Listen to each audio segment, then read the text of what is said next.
everybody see the game? If you go to kahoot.it and then put in that pin, you'll be able to play the game. Fortunately, I can't start it because you're going to have to start it then. Wait, one is time. We've got 4 players. 4 players. Is everybody ready? Ooh, we got 5 players now. All right, and we're going to start.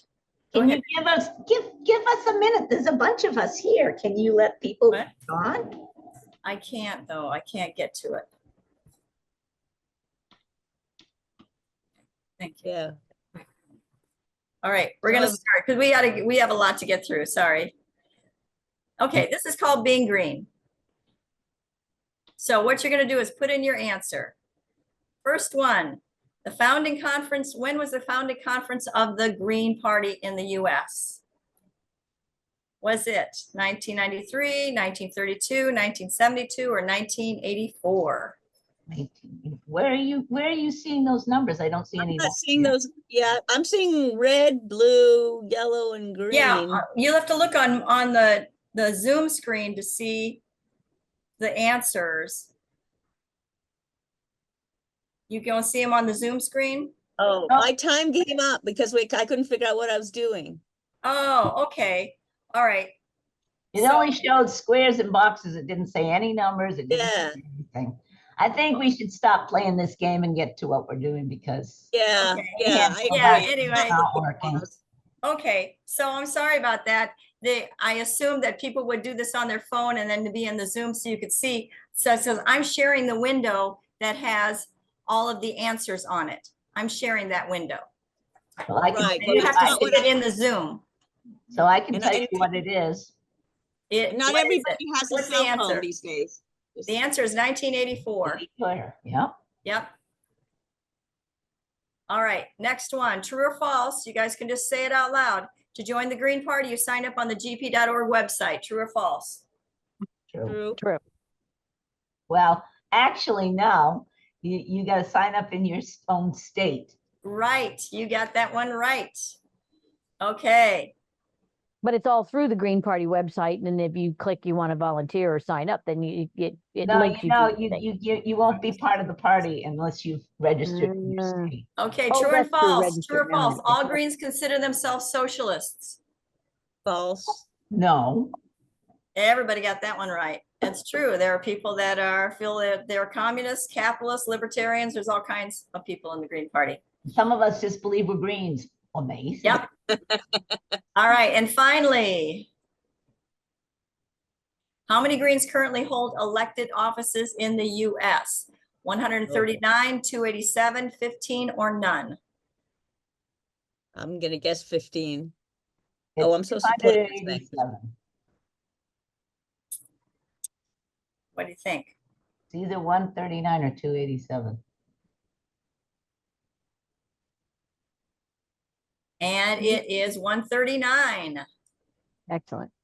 So it shows the winners on here.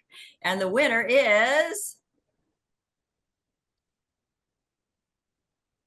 Wes. All right. So anyway, I'm going to stop sharing the screen and go back to sharing. Oh, okay. I have to go over to the other application window. All right. Maybe I just have to go to the other screen. Here we go. Okay.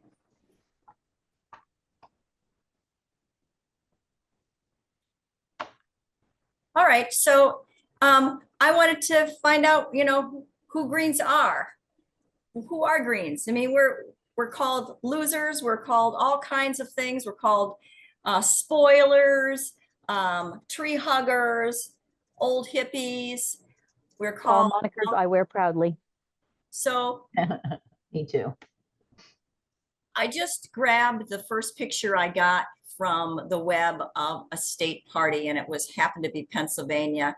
And if you look at it, we have an enormous diversity in our party. There are different ages, different racial groups, heights, weights, genders. We're just an enormously diverse group, but we've got those 4 pillars that keep us together: justice, ecology, democracy, and peace. We also have many different areas of interest and activism. You're not allowed to admit people, are you? So I have to admit them. So all I did was put a list together of activist areas that I know of myself.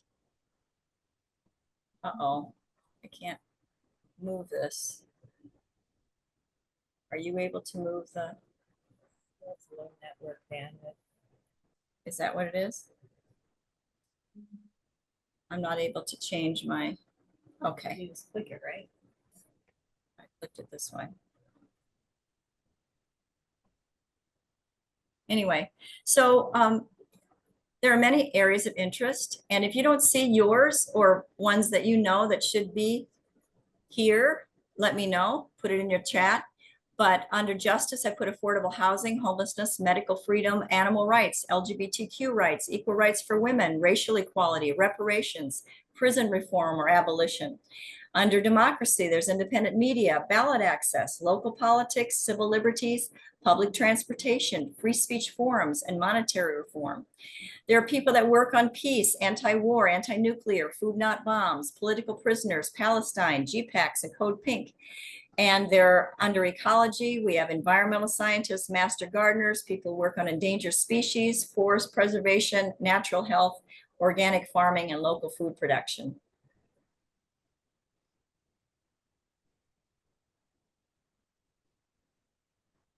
So I wanted to give a little bit of history because I think it's important to give us the confidence in our own party.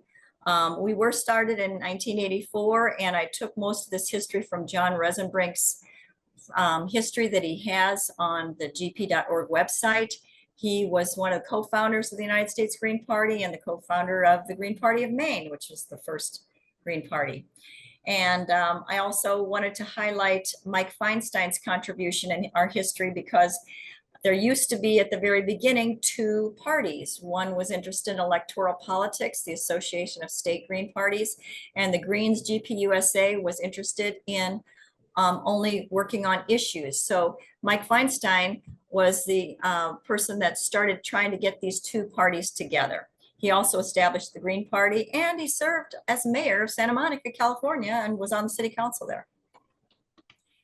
I made a chart using Mike Feinstein's database of Greens holding office.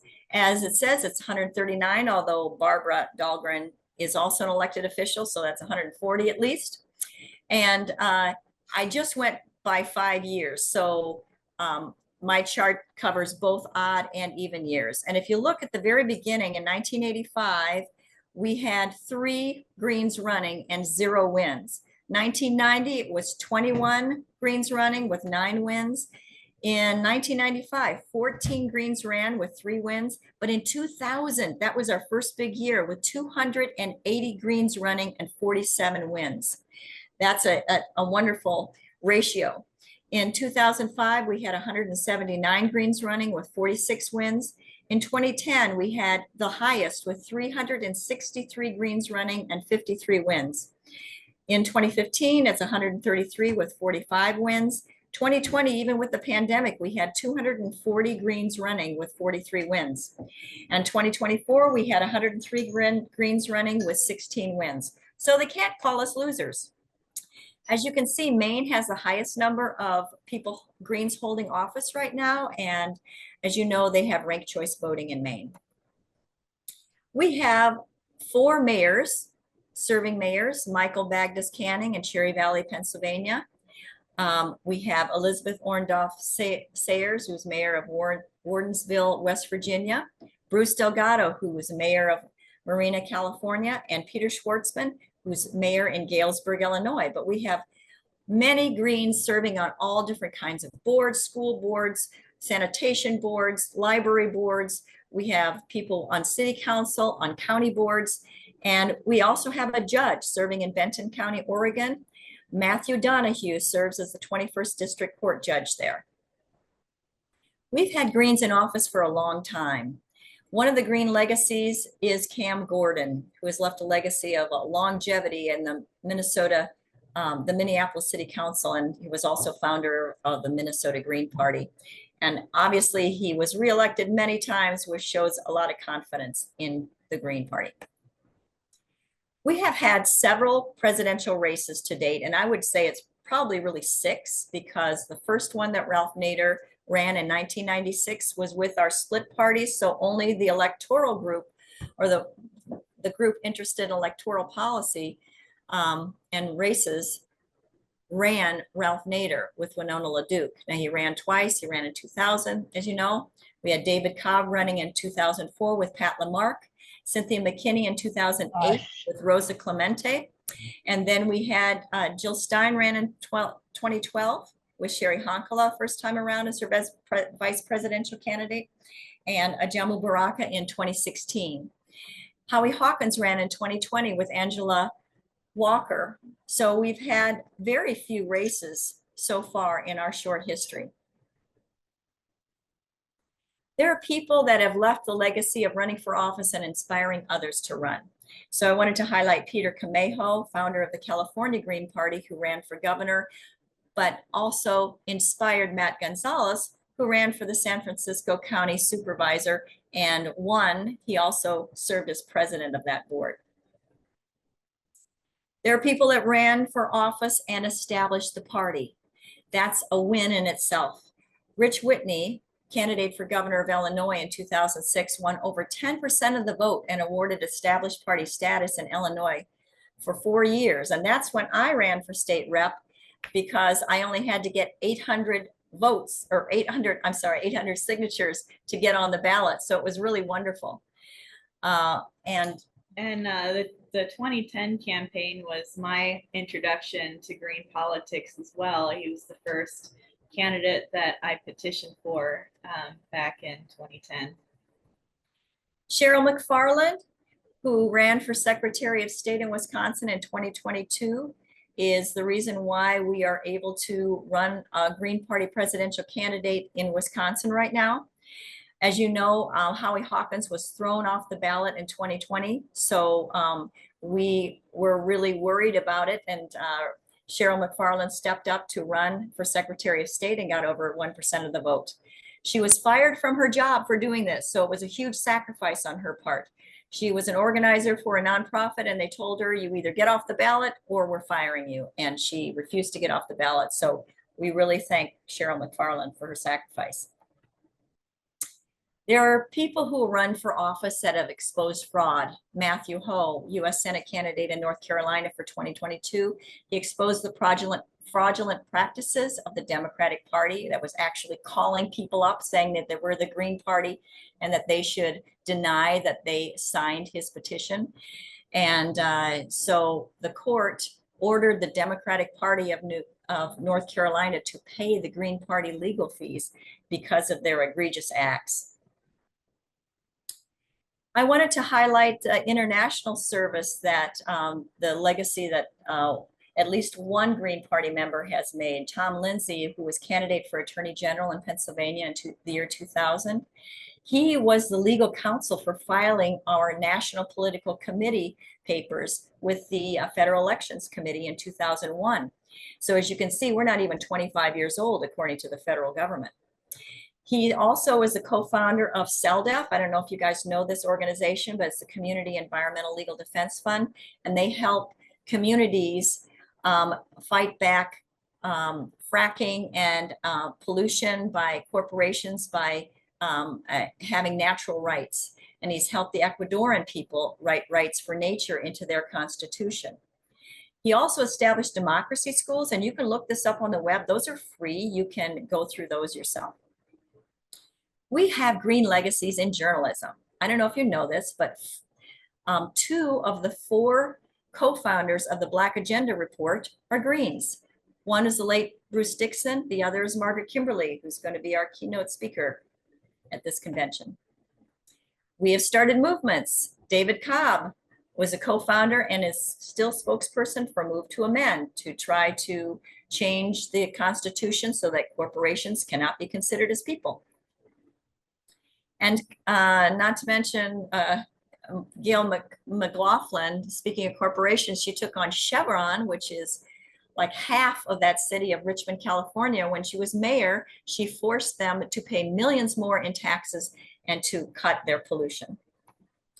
And finally, we have actions that have left a legacy. The protection of the Venezuelan embassy in 2019 by the late Kevin Zees and Margaret Flowers. Greens are leading there. And I'm sure that you guys can come up with many, many more. If you want to, you can put them in the chat. But Greens lead forcing other parties to follow. We lead in anti-nuclear, Medicare for all, the Green New Deal, and a living wage. And I know you wanted to talk about the last election. Yeah, I was studying the coverage for Jill Stein in 2012 and 2016. And obviously Medicare for All was a huge plank in her platform, but also remember she ran on student loan forgiveness and free higher education. And back in 2012, we all may not remember this, but the few times she did get on the media, people were laughing at her. They were saying, this is such a pipe dream. Nobody will ever think about giving students any debt forgiveness. This is a very silly policy, but 2024, none of the Democrats can get by without giving it lip service. They have to claim that this is a policy that they're going to follow. So this is definitely, even if it's just lip service, even if they're not actually going to do it, it's important that this is in the public discourse, and Greens are the ones forcing those issues. So we want to talk about how we attract Greens that are already out there. So let's talk about some action steps, and I'm going to turn this over to Barbara Dahlgren to take on the next slide. So some of us have talked a long time about like, what's our model of attraction? We're kind of like sea cucumbers a little bit, where we stay in one spot and wait for people to come to us. And, you know, we stretch out a little bit to try and get some sustenance for the party, you know. But we've found that a much better way to think of us is like mycelium. Mycelium is everywhere under the soil. It is symbiotic with all of the other soil structures, with trees and everything else. And then when the right conditions happen, all of a sudden there's mushrooms flourishing out of the ground. And so if we think about ourselves that way, as not trying to get a little sustenance to feed on, but that we are an underground network and we have to be brought up into the sunshine, and what are those conditions to make that right? That's kind of the model that we've been discussing. So one thing I wanted to highlight before we start on how we provide those conditions is looking at just a couple of things. One is a book that I was turned on to by a Green at a national meeting that was in person years ago. It's called Swarm Wise, and I advise you to download this on some form, because it's a PDF, it's free, you can't find it at the library. It's basically the story of how the Pirate Party in Sweden was created and got into the parliament in just 1.5 election cycles through decentralization-based organizing. Swarm, thinking of bees. Okay, so it's decentralized, not top down. And also there are a few other points that Barbara's going to take before we get into these providing the conditions. So as co-chair of the Greater Milwaukee Greens, and also in other positions, I've had a lot of experience with volunteers, but these are not just volunteers. The people that we work with in our locals are people first, always people first. It doesn't matter how important an issue is, how great an event might be. If somebody doesn't have the childcare set up, if somebody has to go to work, if somebody has to do the things to make their life run, those are going to be the things that have to come first for them. they're fitting us around their everyday schedule, so that they can live their lives and survive. You know, we can't expect people to drop everything for us. Also, people are coming from a variety of circumstances. We have to accept that diversity is a strength. And so people might have disagreements with us. We need to be able to talk through those disagreements and be able to accept that we may not know everything, and other people might have really important ideas to bring into the party, even if they're unfamiliar to us. We also have to provide a structure where people can find their niche, because this is all mostly after work, after school, after childcare responsibilities, all these things that we have as work in our lives. You know, we have to make it fun for people. We have to engage people on that personal level. So we've had a lot of great events just this year where it seems like we've gained a new member pretty much every single time that we have one. Bowling and outdoor concert events that we just all decide to go to a public event together. Things like that, where we can be seen being green, and we can have fun together and share camaraderie and share food together. And also, it cannot be understated the importance of gratitude and appreciation for the people that we have. And one thing that we've been doing is recognizing every member's birthday month, because if they're not here with us, if they were never born, they're not here with us. But just in general, people are taking so much time out of their lives to grow this party. And so we just need to honor and recognize all of those people for all the work, all the baby steps and the little things that everybody does to make this party successful. So I want to highlight 3 of the principles of the Green Party that promote attraction: free speech, consensus building, and inclusion. And I want to note, with consensus building, that's a very bedrock principle of the Green Party. And if you go on the gp.org website and look at the meeting guidelines, it is right there. Consensus building is really important. So there are 6 areas that we targeted as being ways that you can provide the conditions to promote the Greens that are dormant to become active. One is elections, demonstrations, social projects, shared passions, mutual aid, and promotion. So I'm going to go through each of those. Elections are the most wonderful way that you can find Greens. We just found our gubernatorial candidate in Wisconsin for the next election cycle. And how do we find Jill Ferguson? By tabling at a Democratic event. And then I invited her to come and speak at the Greater Milwaukee Green Party. She gave an educational talk there. And then she came to another event, a green event, and Barbara talked with her. Yeah, I was actually surprised to hear that it was my conversation with her that really made her think about actually being a gubernatorial candidate.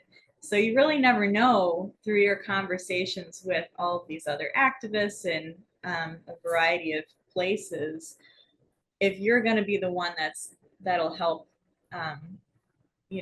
build the Green Party through another great activist. And Jill will bring friends, supporters into the party as well. So it's a wonderful way to bring people in the party. She already announced, had a press conference. There's petitioning that's going to happen, which every time you ask people to sign for you, that's branding of the Green Party, so they know we exist. During the campaign, there's flyering, of course, signs, phone banking, speaking events, ballot exposure, and endorsements that force other groups to recognize that you exist. After the election, of course, you have to have a celebration and appreciation of all those volunteers and get their feedback. But that helps hold on to those relationships. And then if you do a data dive, you'll find out where most of those votes came from. Greens don't usually start the demonstrations necessarily. We're usually coalition partners with demonstrations, But it's really in that overlap between the coalition partners and the Greens that you're going to find new Greens. It's very important to represent every time. Have your t-shirt. I'm wearing a Green Party t-shirt right now. Carry your banner, pass out flyers, or we have these little business cards that people will take easily because they're not big flyers. But talking to others in the crowd, asking them why they're there, co-sponsoring so that the Green Party of Milwaukee or wherever you're from is going to appear on the flyer and or any promotional materials. And it's very important to speak. I know that Greens are often too shy to speak up, but it's important that you speak at these events. And, you know, I just wanted to say that I'm not necessarily the best speaker. I don't have a background in communications or anything like that, but just getting up to speak in the crowd, people are hungry for the green message. They're hungry to see that there are other parties out there. And so when I come up there, you know, there's a lot of people listening to me and a lot of people who are interested to hear our message. So it's giving them an opportunity. It's not so much about you. Another area is social projects. And there are lots of ways that you can find Greens through social projects, whether it is joining an organization like your neighborhood organization. I started a Friends of the Park by the park near me, and people are getting to know me and they know I'm a Green. So you build confidence that way. When I was Berwyn Township Committeeman in Illinois, I was invited by the city to come to planning meetings because I was the committeeman for the Green Party and they invited me. And I wanted to give a shout out to Julie Samuels, who just passed away 3 weeks ago. Julie is wonderful. She started a co-op. She started actually a little restaurant down the street from her. She started the Southeast Oak Park community organization that got solar panels on all the city buildings and passed the Fight for 15. And I guess this fall in November, on the ballot, they will have, Oak Park will have ranked choice voting on their ballot. So that's through Julie Samuels. She also ran with Rich Whitney to establish the Green Party in Illinois. She was lieutenant governor candidate. So community organizations are wonderful. You can start a business that has to do with Green Party ethics. And tell us about Julie De La Terre. I met Julie when I ran for Conservation Congress and was serving, I still am serving in that role. And she just happened to be another county delegate with green values and has been doing, she's been doing food sovereignty projects for decades. She is currently working with Native Americans in her area to make the community a lot more food sovereign and the land, remediate some of the land over there. But she had not thought about joining the Green Party. So all I had to do is say, hey, why don't you join? And then we got a new member right there. So it doesn't always have to be like arguing with somebody or trying to convince somebody to join. A lot of people are already on our team. We just have to find them. Shared passions is another outlet for finding Greens. And it could be anything that you're into. It could be bowling, fishing, video gaming, and shooting. There are actually lots of Greens that like to shoot. So, and I knew that from the Greens from Southern Illinois. But anyway, I just gave some examples here of ways that you can use your shared passion to help Greens find their way into the party and get active. So I showed Barb Eisenberg, who is our treasurer at the Greater Milwaukee Green Party. She's in the middle of the big picture. She runs with the Urban Ecology Center weekly, and she's wearing her peace shirt this time, but I gotta tell her she's gotta wear a Green Party shirt. And Bruce Hinkforth, who is a master gardener, and he here is doing his master gardener hours at the state fair in Wisconsin, but he's one of the founders of the Wisconsin Green Party and is still very active. You want to talk about yourself? Well, I pretty much already covered that in the last slide. But Barbara serves in Conservation Congress as a delegate for the Milwaukee district. So there are a lot of environmentalists in the Conservation Congress. Oh, I should mention that all of these environmentalists, a lot of them come from very red areas and they consider themselves just by family background to be conservatives. But then they find me talking about things that they're really passionate about and issues that are important to them. And so it kind of makes people think, hey, maybe I'm actually green. And the Republican Party or the Democratic Party, it doesn't really matter. Those guys don't really represent me as well. So never really count those people out if they just happen to live in redder areas.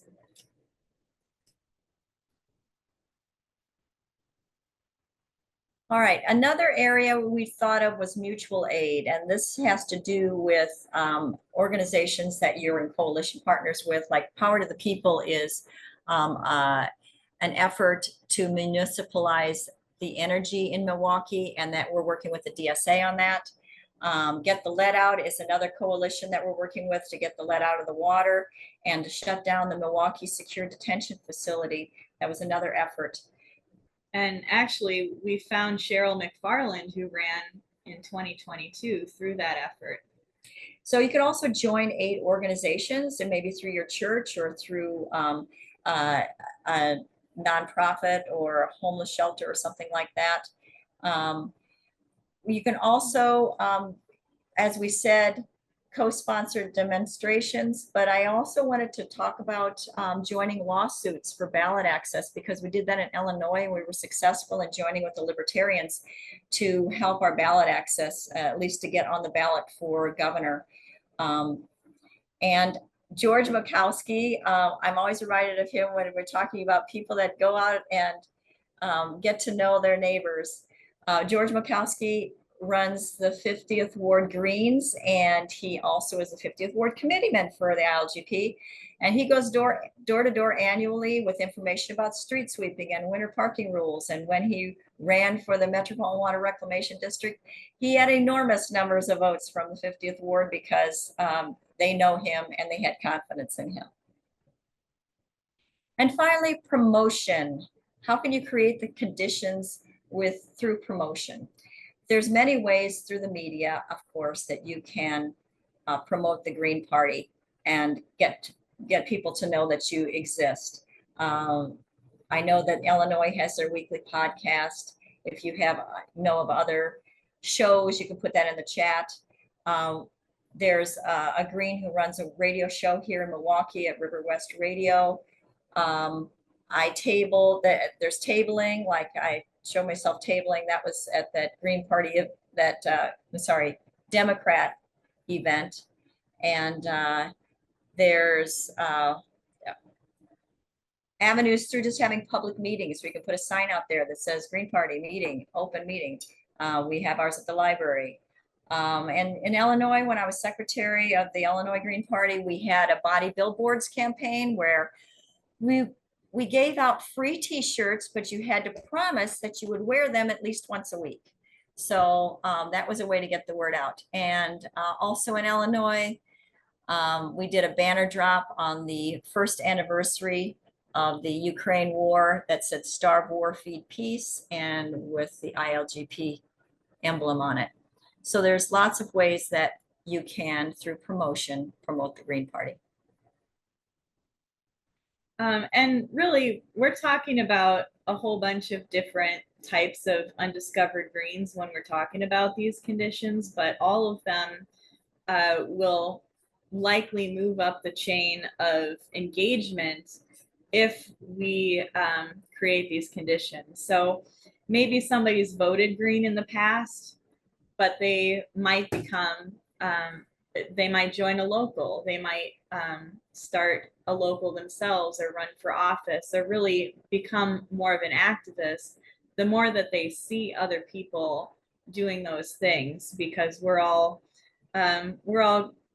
social creatures. We want to make sure that we're not the only one doing something. So if they feel like maybe there might be people online that they're in a group with, but they never see somebody out in public looking like a green, then they might feel like they're the only ones there. And it's just not true. There's greens all over the place. We can see by the voting that there's greens all across most states in the country.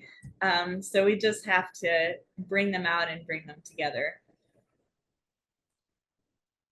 I also wanted to touch on a controversial subject, and it's rediscovering Greens. There are many Greens who have been with the party for decades, but have become disaffected or even silenced by their state or local parties.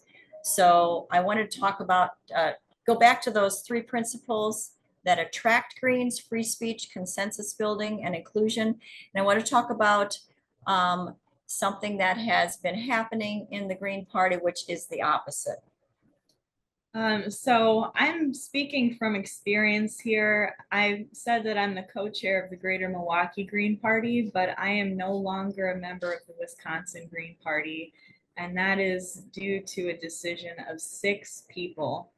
And these people also did not want to vote up to the general membership of the party. So because of 6 people, I'm not a Wisconsin Green right now. And one of the reasons is that we started putting up these codes of conduct, which are great in theory, that we want to be able to talk to each other nicely and work together.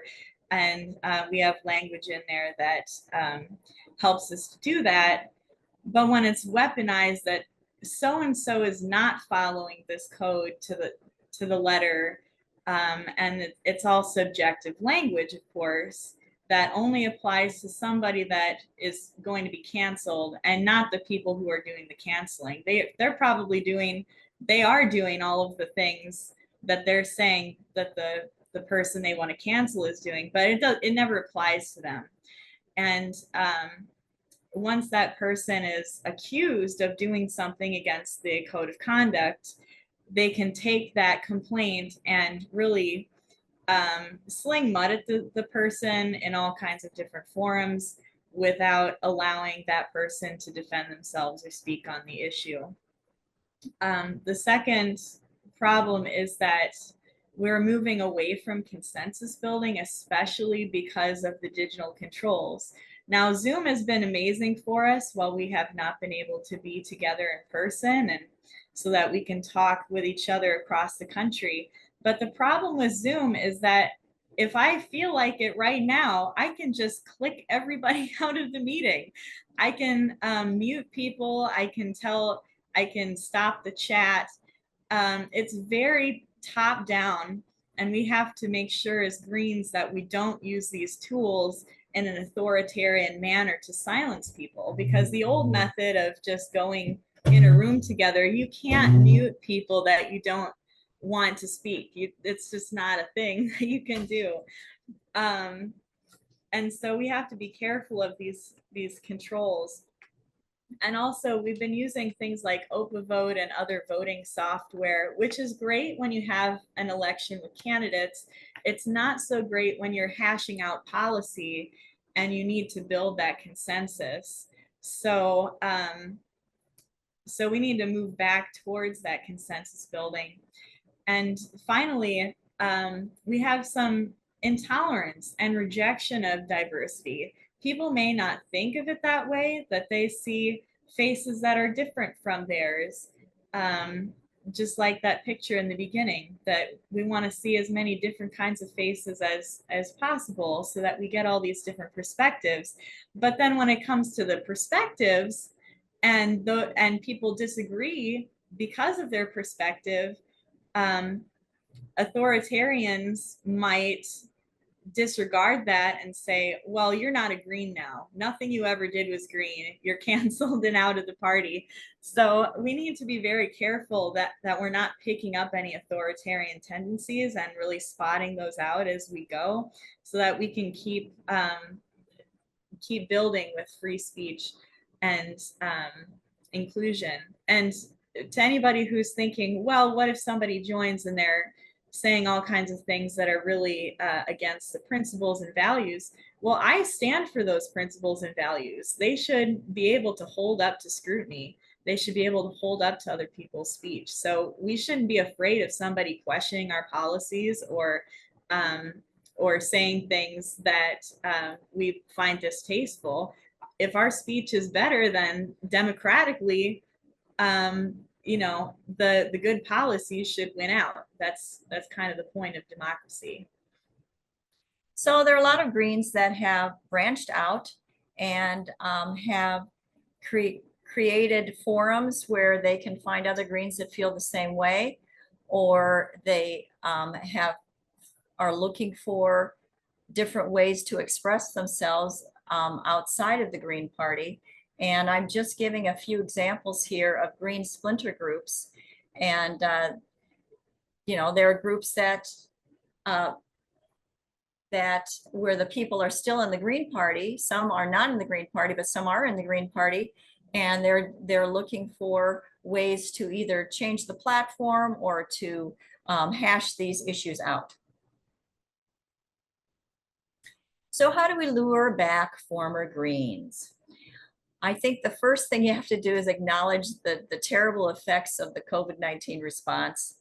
All the ways that we were thrown onto a digital platform and not able to talk to each other face to face.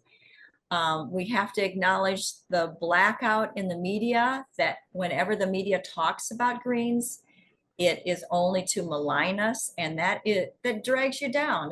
That is hard.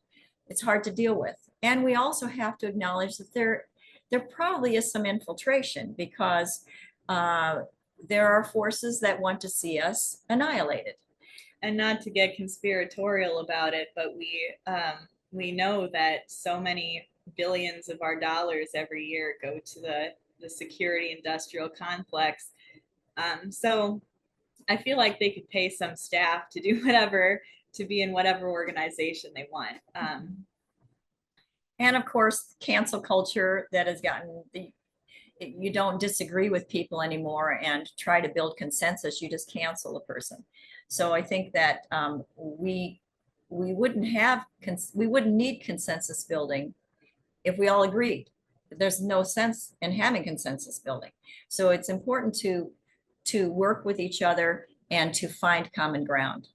So Barbara and I took a course in conflict resolution. It was a nonviolent communication class. And I just wanted to point out the precepts of that, which is not knowing, bearing witness, loving action. So when you have a conflict with somebody, you're supposed to come at it not knowing anything about it, just asking questions, pretending that you don't know anything about it, then listen to the person, bearing witness, and then finding a win-win solution to the problem, loving action. So I put down a few tips that I did use to lure back former Greens with surveys, conversations, listening to them, acknowledging, of course, past events that have happened to them, and invite them to return and celebrate that. But our saving principle is decentralization. Why is it so hard for other parties to annihilate us? Those hostile forces would have to take out every single state party, every single chapter. So we have a big green tent that holds many diverse ideas, members with unique experiences, and a shared set of basic principles.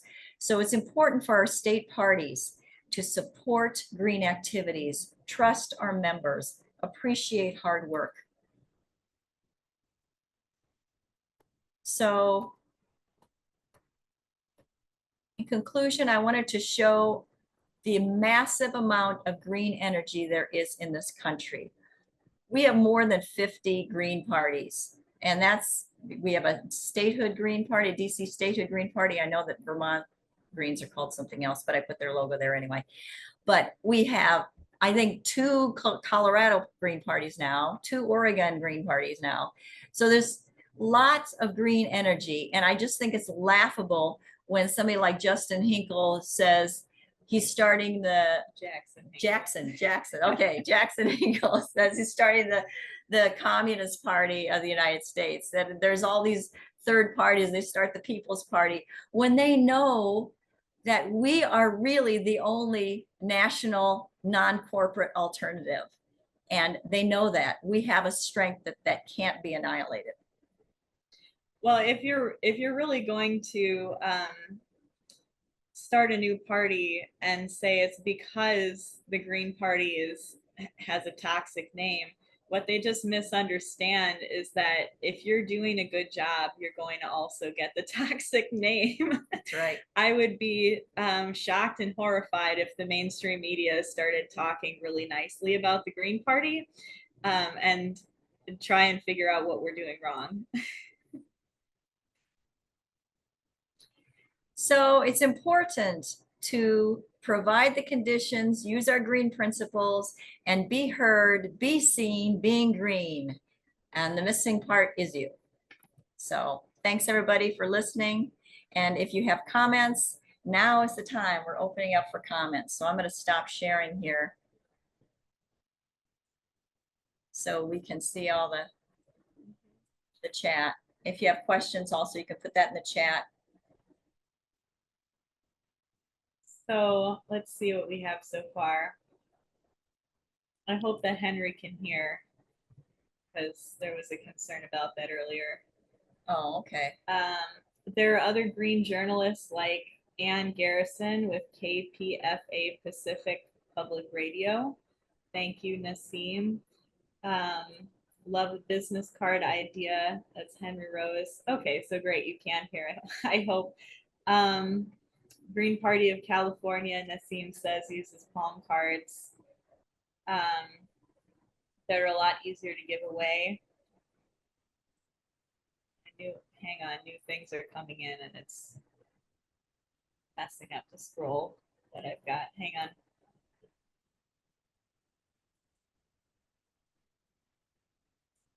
Spokane Valley is going to restart a Green Party chapter. That's awesome. Thank you, Kitten.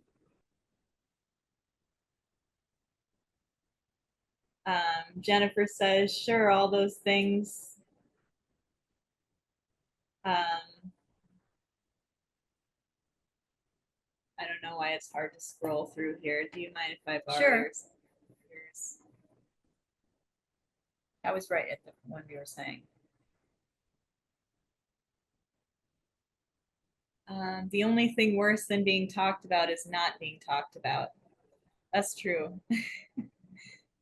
All in this media landscape, all media is good media. It looks like Elizabeth has a hand up. Go ahead.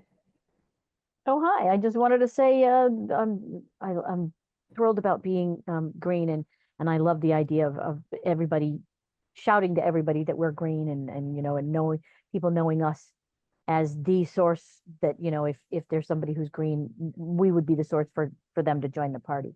I'm really loud and opinionated about being green, and I wear it proudly, and everybody knows me. Oh yeah, that's that tree hugger lady. That's great. Thank you.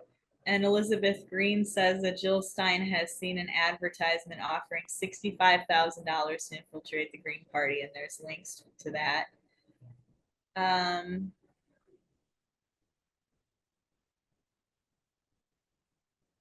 Elizabeth Green is saying that you can also take individual conflicts to the Dispute Resolution Committee, and asks if anybody has done so. And you can relate your experiences to a national committee delegate and better inform them to make decisions. Just read the messages. Oh, you can put it on your backpack. Go up here. Put a pin on your backpack. Yes, I think you can't leave the house without having a pin on your coat or your backpack or whatever you're carrying. I think it's really important. I have defund Israel on my car, and I have gotten a lot of comments. Some kind of nasty, but you know, I've gotten a lot of honks and for having that sign on my car. We have got Green Party Zoom. That must be David. Mm-hmm. who says that his nephew recently launched North Carolina GP Triad chapter. So we're seeing some other green growth that's really amazing. Henry Rose says, unfortunately, I've observed several comments in GPUS discussions that are less than friendly. Will you please help offer conflict resolution trainings for GP? That would be helpful for GP organizations. Isn't there some group in the national organization that is supposed to be able to offer that? Is it I don't through know if you- GPACs or another? I don't know anything about it. Okay. I know there's the dispute resolutions committee, but sometimes with Wisconsin, they didn't want to take up that issue. And Elizabeth Green's says, I respond to texts and emails from everyone with an invitation to this convention or this. Who has the courage to debate the real issues? And that's from Jill Stein's website. And that's the end of people's comments. So if people have more comments, if anybody, Jennifer's got her hand up. Sorry about that. Go ahead. Hey, hi. Can you hear me all right? Yes. Yeah. Okay, well, I just always feel like it's just give a positive vibe and just, acknowledge things and say, of course, there's going to be different opinions because we're not a clone party. We're an open, big tent, inclusive party. And basically, just like any tribal thing, you can find your niche. But if certain people don't get along with, just avoid them and hang out with people that you do get along with and work and make something happen. I mean, it's really, it's sad if we give up before we even start sometimes and people just get so disillusioned and there's just really no reason to be, because it's like we cover every single issue you can think of. And it's just like, pick your issue, find friends that want to do the same thing in this party, and just if somebody is like giving you bad vibes or you're giving them, I mean, just keep rolling on where you are doing good, because I mean, life's too short and you just really have to embrace where you can be, progressive and where you can get moving instead of getting, get stymied by, personal conflicts. That's one thing. And I'm really sorry about the situation in Wisconsin that you had. But I had something similar in Florida, and I joined the Women's Caucus and they backed us up, and it was myself and another woman. And, so it's all good. We found it's a safe place, Women's Caucus.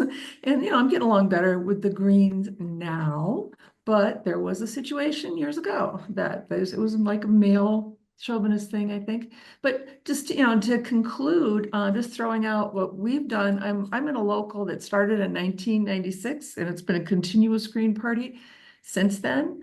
But we show films at the library. I know some people meet at libraries. If you have a capacity to be able to show some films there, it's a great place to bring people in and you can say, this is what we believe as Greens, but here's the movie, see what you think of it. And, we mix it up. We show like documentaries, and we also show, even if it's a Hollywood film that, has a certain point to it, like just going back a few years ago, but like A Day Without a Mexican, but it had a point to it, and then we could discuss it after if people want to, and then we go to a Thai restaurant after, but we just make it all good. And then we sell merchandise and we make our own merchandise. And then finally, like things like billboards. I mean, just be seen being green. We've rented billboards, and one for living wage, and we've done it for like Jill Stein. And these things are like, may cost you a little bit of money, but right now you can do a billboard that mixes, electronic ones, and they're not that expensive. You can pull the resources and make it worth it. And that's where you get exposure. So I would just say, always keep that positive attitude. Over. How much did your billboards cost? Well, it depends where you put them, like depending on the, because it's all about location. Well, you want to get a good location, like on a main highway or main intersection. I think we had like a month, we had Jill Stein right by the USF campus on their main drag right across the street from their sign. And that was in 2016. I think it cost $1,400. There was one that cost us $200. There's one that we paid monthly for on US 19. That was for the living wage. We had to do a whole year. So it all depends. Find out what kind of deal you can get with a company. Shop around. A lot of it's like Lamar, and there's some bigger companies. We had a contract with one of them. But, you know, it just depends. You might find an indie one that'll be willing to work with you. The good thing about electronic ones is you don't have to, print it out and have this great big, because we did that and we had to send it to a company and then they printed out what we wanted and then we had to get someone to install it. And luckily he was hitting on me, so gave us a good deal. But it's like that's I'm glad I'm at the age where it doesn't happen so much anymore. But but unfortunately, there's people that are just like, oh, I'll be green if you go out with me. It's like, no, but I mean, it's like be green because you really mean it, because you really want to be. Because anyway, so and that's the whole thing. It's like do whatever you can and keep believing in, because we are the right answer. We're the future. And especially with young people, it's just like, I don't understand why you wouldn't be green. You know what I mean? It just seems like it would be, in your own best interest. So that's what I feel like, is to stop voting against your own best interests. And I mean, there's just so much out there. There's been so much experience with the fact that, the lesser evil. It's like, how evil does it have to get? I mean, when you get to the point where there's someone insane, like, an insane narcissist like Donald Trump, I mean, anything's better than that almost. And so it's like, it just keeps, the lesser evil keeps getting more and more evil. So it's like, at what point, how evil do we want to keep getting? So we need to just like shake that stuff off and start looking at something in a way where we can actually get somewhere. And I just would encourage everybody to not give up, because a lot of stuff is, like I said, with that Oscar Wilde quote, it's like a lot of stuff is negative, but you can turn it around, because once you get the dialogue out there, you have an opportunity, like they will say, oh, aren't you spoilers? And say, well, why don't you describe what you think a spoiler is?